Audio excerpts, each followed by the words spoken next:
So first, I just want to say, Jeff, thank you so much for spending a little bit of time with me today. You've chosen a group of people to work with in that 40 and beyond age group. And I'm just curious from your perspective, working with hundreds to thousands of individuals in this age group, what do you see that's happening inside of our bodies at this stage of life? Yeah, well, first of all, thanks for having me on. Excited to be here and chat about a whole host of things, I'm sure. So yeah, I work with a lot of people that are over 40, a lot of people that, they're parents, and oftentimes they're business owners, or they're in some sort of leadership position. And we oftentimes don't have very much spare time. We don't have we have a lot more responsibilities and pressure. And so accounting for that is something that needs to be done, and oftentimes isn't. So that's in terms of what that actually means and what that translates into.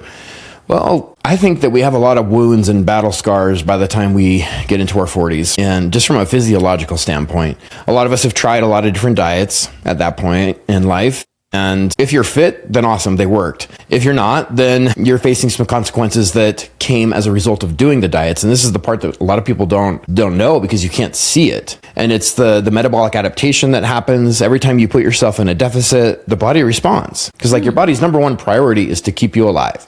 And the minute you start giving it less than it needs, less than it determines that it needs, which puts it in a deficit, which is required to lose weight, to lose fat, it starts to adapt. And it does that by lowering metabolic rate, by lowering hormonal output, in some cases very severely. If you go into a really, really crazy deep deficit, if you did like the keto diet, or even the HCG diet was a big one years ago. If you remember that, people were eating 500 calories a day. Well, that doesn't come without consequences. And these are the consequences that are unseen. You can feel it. So you did that diet, maybe you lost a bunch of weight, gave it all back, of course, because it's not sustainable, but your body's not the same. So a lot of people think they go back to square one. It's yeah, I lost 50 pounds on keto, gained it back, so I'm back to square one. I'm like, you are not back to square one. You are much worse off than before you started. Because let's say you lost 50 pounds, a good portion, let's say especially keto, since that was the hot thing, now it's the shots. But if you lost 50 pounds, 25 of that is muscle. When you gain the 50 pounds back, you're not gaining that 25 pounds back of muscle. You're gaining 50 pounds back of muscle. So you're actually worse off. Plus the metabolic adaptation that happened, which lowers your metabolic rate, hormonal output. You just have a suppressed metabolism. Wow. And so you have to account for those things. Oftentimes I have to put people through a little bit of a repair phase where we try to restore some metabolic function, increase metabolic capacity. And in the worst case scenario, they have to get on some hormone replacement therapy because they're so deficient to get back to normal levels. Wow. I'm really glad that you brought this up because I'm going to be very transparent. I'm 49 going on 50, and I'm seeing a lot of women my age getting thinner, which is surprising to me because I'm in the opposite. I'm doing all the same things that I have always done that worked when I was younger, right? Trying to eat right for the most part. I work out every day, but things have changed for me. But I'm seeing women my age get a lot thinner. And of course, I'm hearing a lot of them get onto GLP-1 or supplements or shots that to me seem really risky. Yeah, well, when these first came out, semaglutide was the first one basically that became really popular. I was very much against them. And I was pretty outspoken about it too. The most known risks are gastroparesis, which is stomach paralysis, frozen stomach. You can't poop. You stop digesting. Very serious. You can die from it. Some people are going blind. There's risks that come along with it, but ultimately the mechanism with which it works is it just slows your digestive tract, your digestibility down. And so it makes you not hungry. Mm-hmm. That's the main mechanism. Hormonally, there's no mechanism that goes in there and makes you lose fat. It just kills your appetite.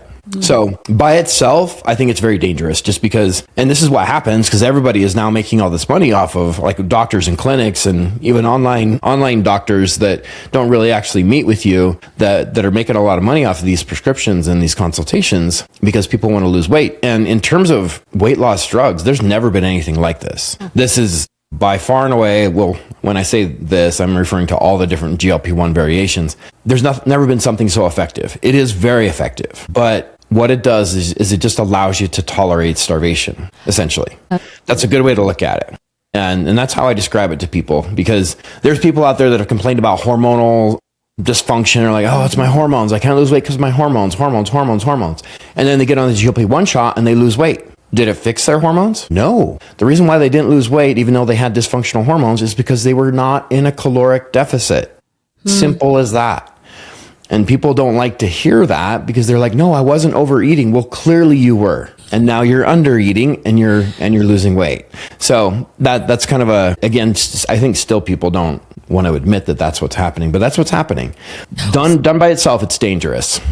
I thank you for sharing that, because I'm always the type of person that wants to go sort of the natural way, because I do fear, I remember as far back, okay, this is going to show you how old I am, which I said earlier, my age, fen, right? Okay.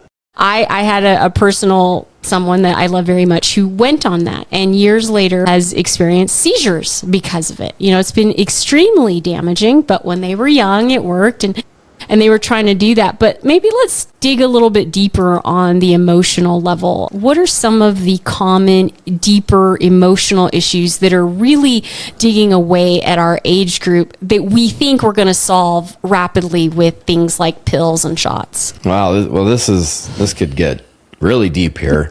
You're familiar with a post that I made not too long ago where I talked about how I essentially went through my own version of a midlife crisis and experienced, some panic attacks and, disruption to my business, a divorce, lots of basically a complete upheaval of my life, which I did to myself. But what was I thinking?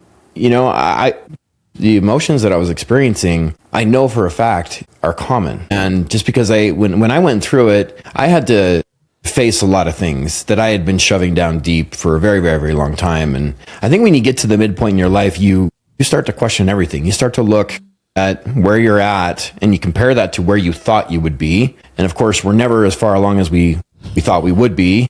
And you feel, in some cases like you're a failure or that you're behind, and you compare yourself to everybody else. And now that we have social media so abundantly in our world where everybody just puts out their highlight reel, you feel even worse about yourself. And so I think it creates this perfect storm. And when you get to that midpoint in your life too, you've worked to build up your career or build your business, and you finally got maybe a little bit of extra time. You've gone through that hustle and grind phase. You're a little bit more established. You've got a family, and you're not in that, early 20s, 30s period of your life where you're really trying to rise. You're in a good place. Maybe still trying to, ascend, but you're in a pretty good place. But then you just take a step back and look at your life, and a lot of people face the fact that they're not very happy. And then it's at that point where they decide they want to do something, because they look at their life and they're like, okay, this is how it's gone the first half of my life. Do I want the second half of my life to go this way too? Or do I want to do it differently? And so a lot of people choose to do it differently. And that's the choice that I made too, because there were a lot of things that I was not paying attention to, or I was ignoring. I was pushing down deep. I wasn't happy in my marriage. My business was slowly killing me, or quickly killing me, the way that I had set it up. And I really needed to make some drastic changes.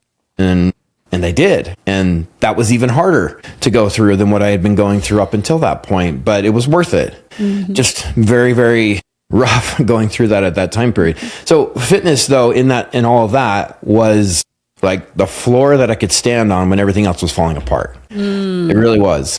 And I think when, a lot of times when you get to your 40s, if you have not been taking care of yourself, that's when the crap starts hitting the fan.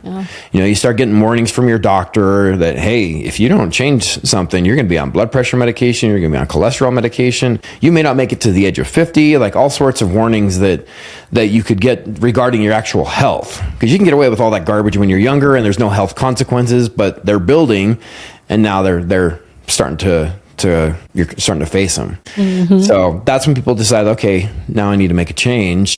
And so that's, those people are my people. That's who I work with. But there's a lot of bad habits that we need to break and start anew. And it's I always look at it, it's like a fork in the road. or more like a turn off. You can continue down the road that you're on, or you can turn off and go this other way and choose differently. And I think fitness is the anchor through that part. Absolutely. Well, there's a lot of things that are happening in our life that if our physical health, it's just it. If our physical health is not right, everything else cannot be right either. Because if I'm sick, I can't function in my family, I can't function at work. And something that you have really promoted is building muscle, and how that is kind of the, how would you say, the sword or whatever. It's that building muscle is what's going to sort of help us fight back against the aging process. Muscle seems to be central to just everything you talk about. And so why would you say that building and preserving muscle is an investment we should make in our 40s and beyond so that we can have long-term health? Yeah. Well, for those that don't know this about me, I am a professional IFBB bodybuilder. I turned pro in 2018 and actually decided to quit at that point. But our old company used to be called Later Lifestyle. It was a play off of my last name. But 2 years ago, we rebranded to Muscle Mastery. And I think some people's impression of that is that, well, okay, Jeff wants everybody to be a bodybuilder. But that's actually not the case. It's because our shift in focus is now towards men and women over 40. And when you look at longevity, and longevity is a priority that was non-existent for us when we were in our 20s and 30s. We didn't even think about long-term health, but we do start to think about that in our 40s. And longevity is the main focus of what I do. And when you look at what leads to a higher quality of life and a longer life, it's muscle mass. Increased muscle mass is the organ of longevity, but nobody looks at it that way. Yeah. So Muscle Mastery is now the name that we use to promote for longevity. That's what its whole purpose is. And you think about there's some logical things like, okay, if I'm stronger, I have better bone density, I'm not going to fall in the shower, break my hip, and then I don't ever make it out of the hospital type of thing. But you're also stronger, more capable, but your ability to survive a disease, should you get one in your latter years, is increased tenfold. And when you look at, all elements of longevity, it all goes back to muscle. There's some other factors too. We look at VO2 max, which is one of the best predictors of cardiovascular disease, and a few other things, but it does come back central to muscle. That really is at the heart of everything that we do. You just hit on something. I would look at someone like you and I would be like, wow, highly impressed. Of course, I'm like, whoa, it's amazing. But I particularly don't want a physique like that, right? Because I'm like, I'm cool with just being able to do a couple push-ups, pull-ups, or whatever. But you help people across the spectrum, people who do want to compete professionally the way that you have, and those like myself who are like, look, just get strong. Do you think that is this a myth that we just kind of tell ourselves that, hey, you know what, I'm 49, I'm probably just that building muscle is kind of in the past for me? Or how would you shift the mindset there? Do I still have hope that even at my age, I can continue to build muscle? Yeah. I have guys even into their 70s that are building muscle. You can build muscle at any age. That's something that, a lot of people come to me with that mentality. They're like, oh, I know I can't really build that much muscle, or and they say that to me too, like, hey, I don't want to look like you. My response to that, sometimes I don't say it out loud, but like, don't worry, that's not going to happen. This took me my entire life and was very intentional and very difficult. You can still build muscle, and it benefits everybody, women, men, children, and whether you're 40, 50, 60, 70, doesn't matter. In fact, as we get older, it becomes increasingly more important that we weight train, that we build muscle because of all the longevity reasons and health factors related to it. So you can definitely build muscle. Hormonal response changes as we get older. We tend to see some decrease in hormones, and there's what's known as sarcopenia, which is basically just muscle loss with age. But when you look at what is the reason behind that, it's because we become a lot more sedentary. Like we're not very active. And so that decrease in activity as we get older is correlated to lower muscle mass, also correlated to poorer health. So it's all tied together. But if we maintain good activity, there's no reason why you would ever lose any muscle. And you can always build as much as you want. Talk to me about hormones a bit. I don't know how it is for men, but for sure for women, oh my gosh, we get 1,000 different opinions on hormones. But the common thread is you go to the doctor in around midlife, they look at your levels, they're like, no, you're fine. But you're not fine. Like, I know my energy levels are different at this age than they were 10, 20 years ago. And that might contribute to why maybe I'm not running, I'm walking now, all of those different things, but I'm still fighting to keep my health, right? But hormones is such a it's such a confusing topic. We have a lot of misconceptions, a lot of varying opinions. So what would you share to people in this age group to help us understand hormones in a simple way so that we can keep our longevity, our health, our muscle, all of that good stuff? Yeah, well, as I was kind of talking about before, hormonal output can go down, and that is fairly normal to expect something like that. However, for most people, it's decreasing at an unnatural rate. Like, even when you look at testosterone amongst men, in fact, there was a commercial about this where it's like, your father had more testosterone, or let's see, your grandfather, what is it? Your father has more testosterone than you. His father had more than him. His father had more than him, and just down and down and down.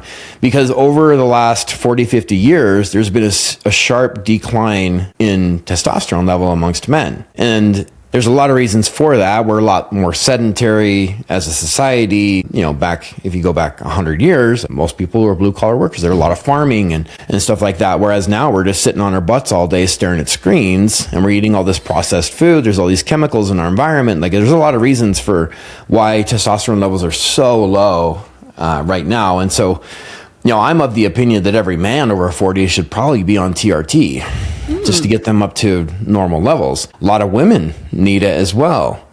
I don't think anybody should be on any medication that they don't need. And if you're not doing everything in your power to live a healthy lifestyle, then you should probably try that route first before going straight to hormone replacement therapy. But some of those things can start to decline, and getting them dialed in can be an absolute game changer for someone. You basically act like a different human. And so I am in favor of hormone replacement therapy. I think that it can be a really good tool for the right candidate. But it's not just that alone. Like, we kind of didn't talk about this part about, the GLP-1 shots that are being used today. They can be a really good tool, but you can't use them in isolation. You have to make sure that you are weight training and that you're following a meal plan.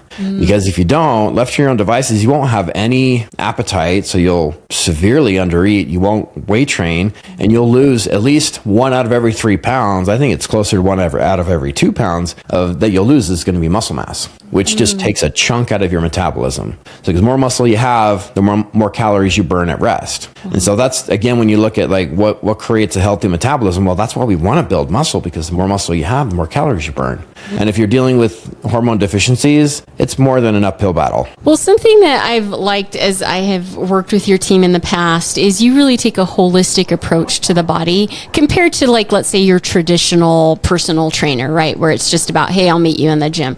Yeah. Well, we definitely need to have a full assessment of what your current life looks like. What your daily responsibilities are like. Do you have kids at home? Do you work? Do you work from home? Do you go into work? Do you travel very, very often? Are you currently on any sort of HRT? If so, what is it? When was the last time you had blood work? Let's take a look at that. What's your experience with weight training? Are you working out at home? Are you working out at a gym? We like to have people do a VO2 max test. We like them to get blood work if they don't have anything recent. We have people wear either a Whoop band or an Aura ring while they're working with us, because we can get a lot of recovery data, a lot of daily strain data. It just helps us. We try to be as data driven as possible.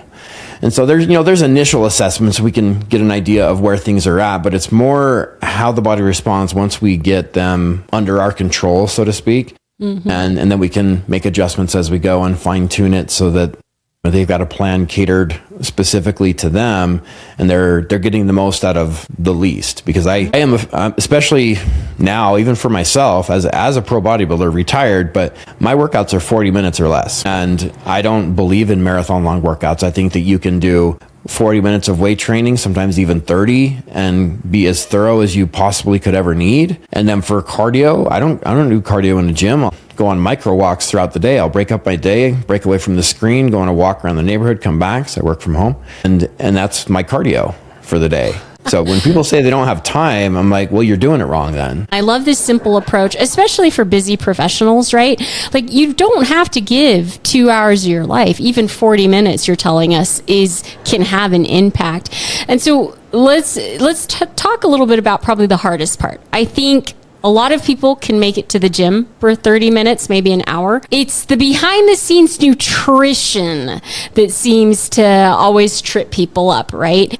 So from your perspective, as you guide people in really optimizing their health and wellness, what are your thoughts on nutrition and what it should look like at this stage of life? Yeah, well, that's probably going to be different than what most people would expect, especially coming from a bodybuilder, because as a bodybuilder, we're chicken and rice all day, egg whites and steak and broccoli. But I'm a realist, and I have been even, towards the second half of my bodybuilding career, I go more off of a flexible dieting approach, which means that I want to make sure that you can stick to it. That's the best diet. The best diet is the one you can stick to. So we set targets for macros, but even then it's even simpler because a lot of people, when you hear macros, you have your carb target, your fat target, your protein target. We just want to hit protein and calories, and it's even simpler. So we have our protein minimum, our protein floor, which you can exceed if you want to, and then we have our calorie and that calorie count, and we want to stick to those calories, which means carbs and fats can be interchangeable as long as you're getting a minimum of about 0.2 grams of fat per pound, which is pretty easy to do. Just because we do need fats, we don't need carbs, but we do need fats and we definitely need proteins. But I take a flexible dieting approach, and I think that you can get really dirty there and start eating out for every one of your meals and technically stay on track. Probably not the smartest approach, but I think that 80% of the food that you eat should probably be stuff that you cook, stuff that is not so processed, and then the other 20% can come from anywhere. And you'd be okay as long as you're keeping to your calories.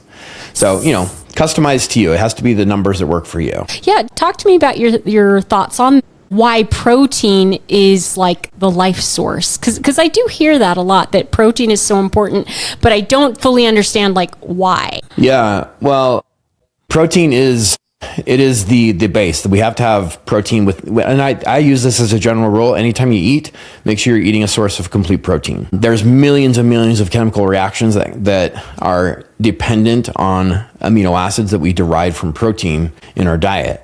And if you don't get enough of them, you can face some very severe malnourishment. And so protein is also one of those things, and this is what happens with these people taking the shot. If they don't get enough protein, then they lose muscle mass, because you have to make sure that you're getting enough to support the muscle that you have, let alone build. That's a whole other story, but most people aren't getting enough to sustain what they have. And that's why they're losing muscle mass when they're taking these shots, because especially on the shots, because it kills your appetite, and protein is the most satiating by quite a bit. So you don't want to eat very much. So you just eat some chips and carbs and, sweet stuff, and you're still at 300 calories a day. So you're in a severe deficit, you lose a lot of weight, but that's why you lose muscle. And so that's a big no-no. Muscle is highly metabolically active tissue, burns a lot of calories. It comes at a big caloric cost. Fat does too, but significantly less than muscle. That can sound confusing, so I don't want to go into that too much, but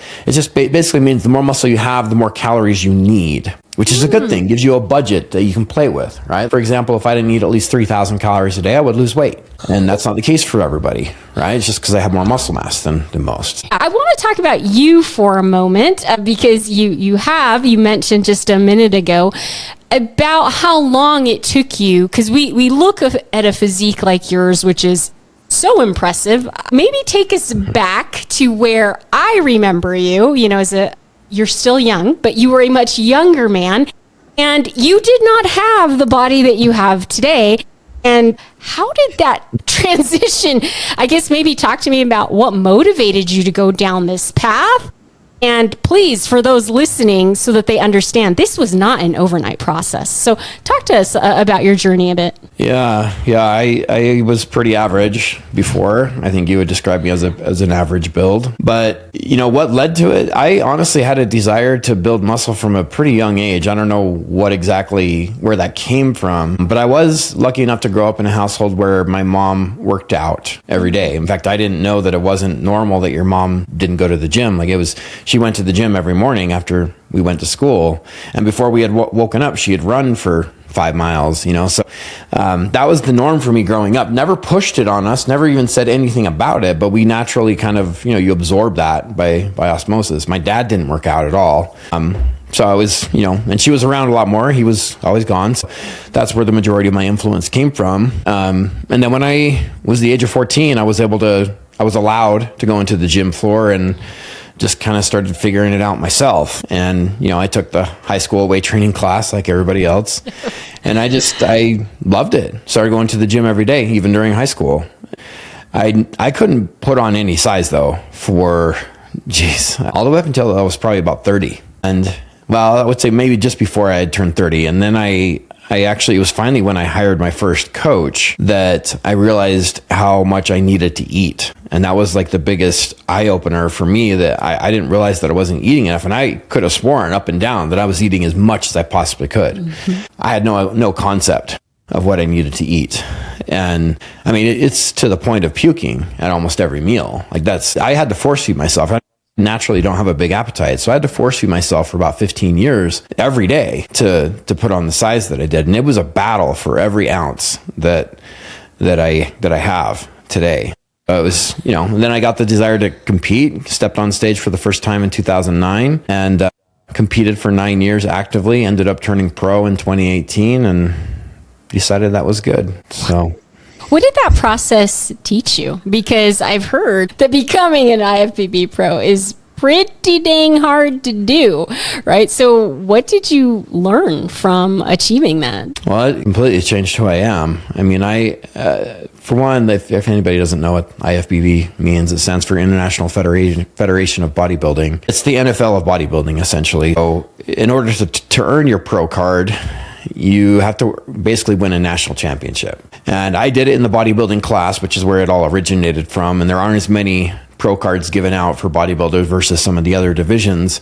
But I ended up winning the heavyweight class at the Masters National Championship in Pittsburgh in 2018. And that's when I finally got my pro card. But it took 9 national championship attempts, 40 total competitions for me to finally take that pro card home. What drove me to do it? Man, I don't know. I'm just stubborn. And what lessons did I learn? So many. I mean, it taught me that I should always strive to improve, try to be better. And this was something that you get out of it what you put into it. And not everything is like that, unfortunately, in life. But this is something that if you put the work in, you're going to get a return. It may not come at the speed that you want it to, but it will eventually come. Mm-hmm. And you know, it's not like I have a great genetics. I'm pretty mediocre, pretty normal, but I am very stubborn and I saw it through. And that's the only reason why I was able to turn pro. I just didn't give up.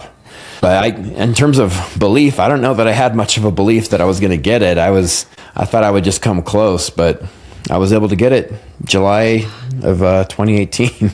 Is that kind of what inspired you then? When did that desire to help others, you know, achieve physical health sort of come your way? Well, I had always been kind of the resource for friends and family, you know, growing up, and I had been a personal trainer. I never believed fitness to be a legitimate career. Maybe that came from my parents. I think some of it probably did. So I got my degree and I was working in the corporate world and I was a personal training on the side, and I started, you know, bodybuilding when I was working for in the corporate world, and caught the attention of the owner of the company.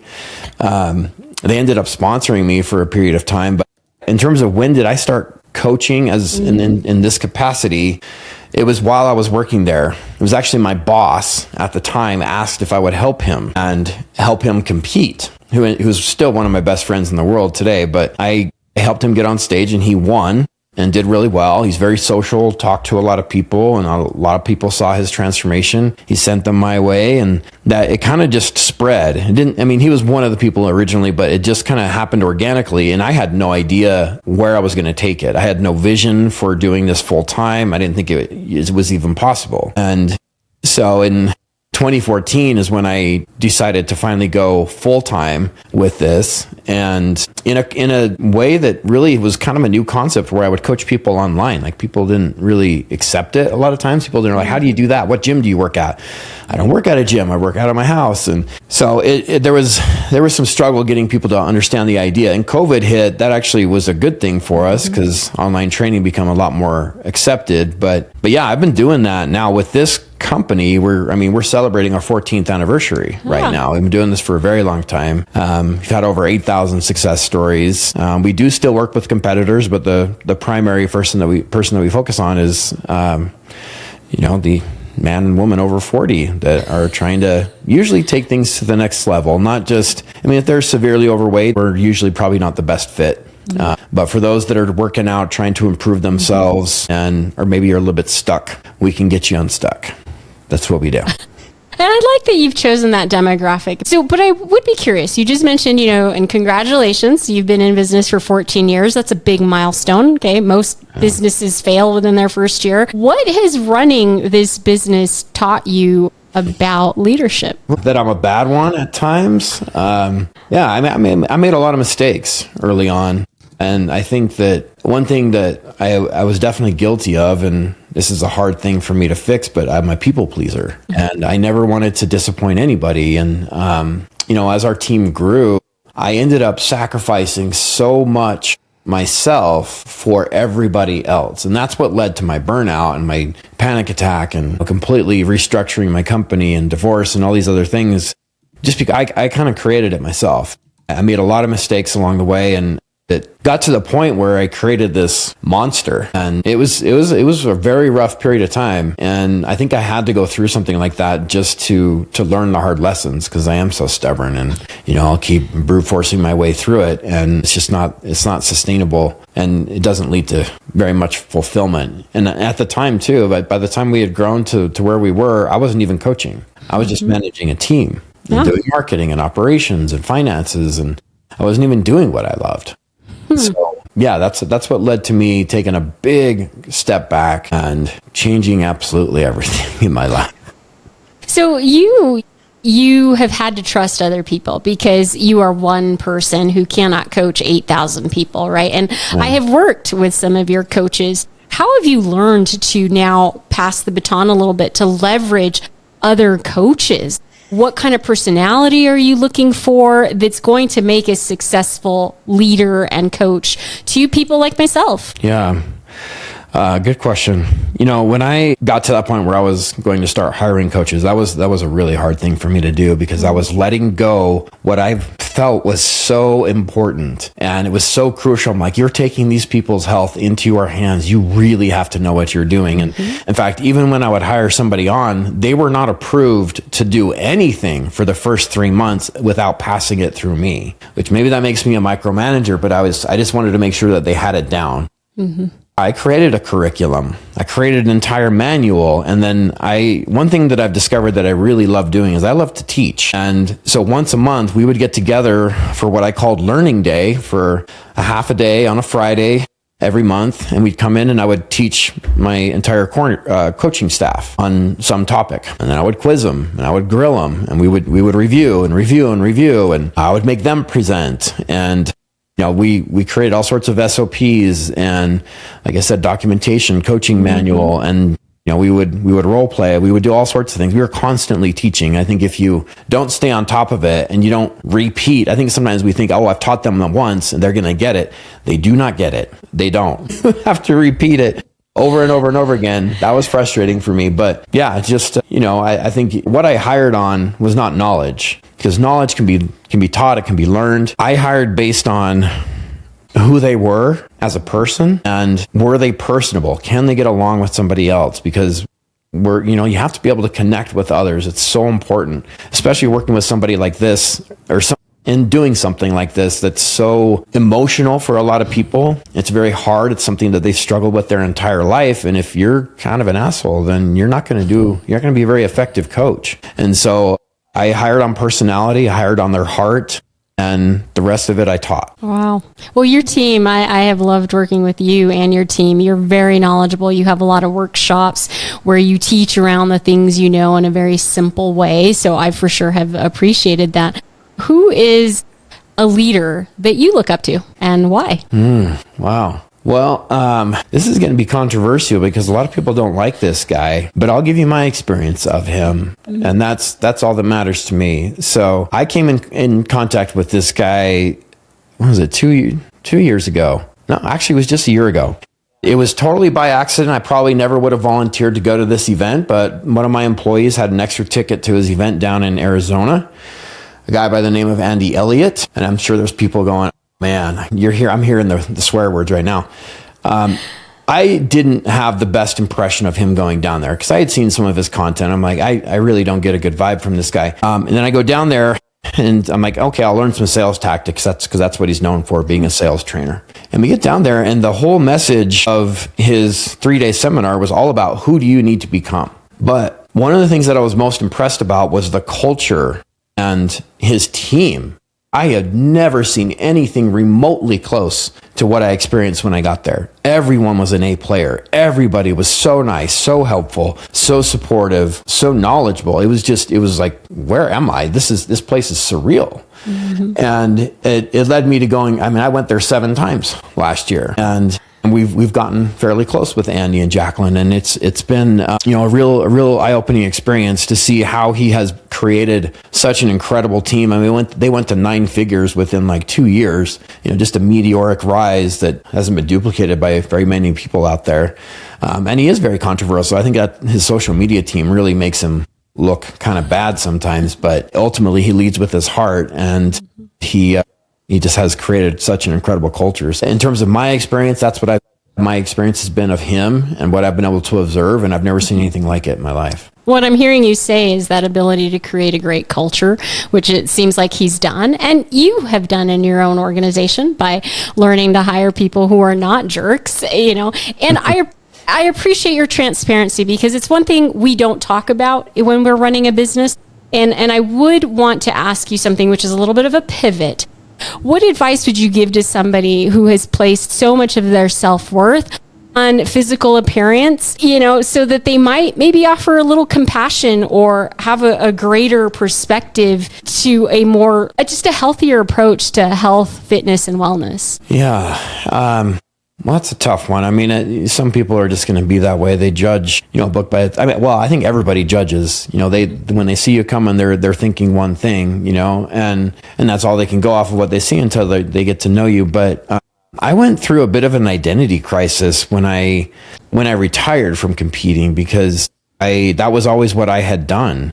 And so when I reached my goal, it's like I got the carrot that I had been chasing for so long, and I didn't know what to do with myself. Like it was a really hard thing to go through. But I also changed physically. Like I wasn't like as big as I had been, which is probably a good thing in the end. And I had placed way too much importance that I hadn't even realized on how I looked. And I think a lot of people do that.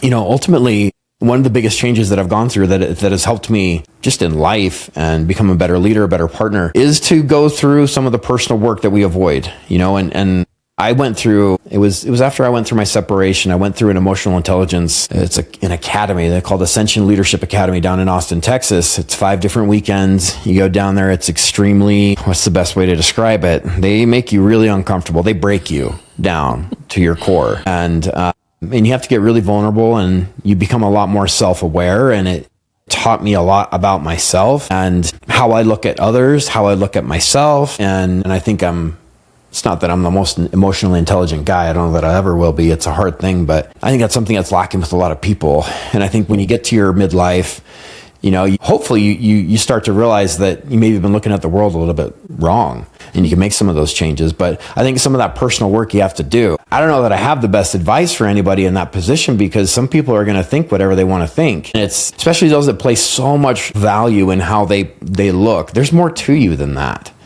And that's, to me, like that was me. And if I wasn't like in incredible shape, I felt fat. and worthless, and I didn't know who I was. It was such a strange thing to go through, and I didn't realize just how much it meant to me that I looked a certain way and that people looked at me a certain way. Because I was used to walking into a room and then people jabbing their friends, like, look at this dude coming, or getting comments. I couldn't walk down the strip in Vegas without getting 10 comments every block. Something. And then when I don't get them now, I'm like, I guess I just look like everybody else. Yeah, right. No, you don't. Well, I'm certainly not as obnoxious as I used to be. But I don't really put my value in that anymore, and I did for the longest time. I just didn't realize it. It's more just like that's my identity, and I didn't realize it. But my focus is on helping others, and I look the way that I want to look, not that I care what other people think. Well, thank you for chatting with me about that, because it is a side of fitness and health that we don't talk about, we don't want to admit, and I see it a lot. I've experienced it too, and I see a lot of, especially young women, I see them show up to the gym dressed a certain way, and I just want to bring them in like a mom would and say, you are worth more than just the limbs and the peach bottom that, yes, that's all wonderful, but you have intrinsic worth. And so I appreciate you sharing that. Hey, we got to do a lot of emotional work as well. My final question for you then, obviously someone who is in a place where they want to take their fitness, their health, their nutrition to that next level, a high-performing individual who's listening today, what would you want them to walk away believing about their body, and what's still possible and ahead for them in this stage of life? I think that a lot of people don't understand just how valuable it can be to go through a physical transformation and how much it can impact other areas of your life. You can see improvements to your relationship with your spouse, with your kids, how you show up in business. It improves sales. It improves careers, business. Like, I've seen it have a positive impact in absolutely every area of life. And that's a thing that oftentimes is not realized. We sacrifice our health in an effort to advance our career and take care of our family, but we're not showing up for ourselves. And I think you have to adopt the mentality that taking care of yourself is taking care of other people. And that's something that we don't realize, because sometimes we feel like it's selfish, and it is not selfish. It's that we have to be our own number one priority, and that's non-negotiable. You come first over absolutely everyone else, and that's not selfish. The physical part, you don't need to have a six-pack, but you need to be healthy. And if you're at the midpoint in your life and you've neglected your body, you're probably not very healthy. And if you don't do something about it now, you probably never will. So now is that you're at that point in life where you need to make a decision, and you need to make the right decision. So I'll leave you with that. Jeff, thank you for inspiring us and for joining me today. Thank you for having me.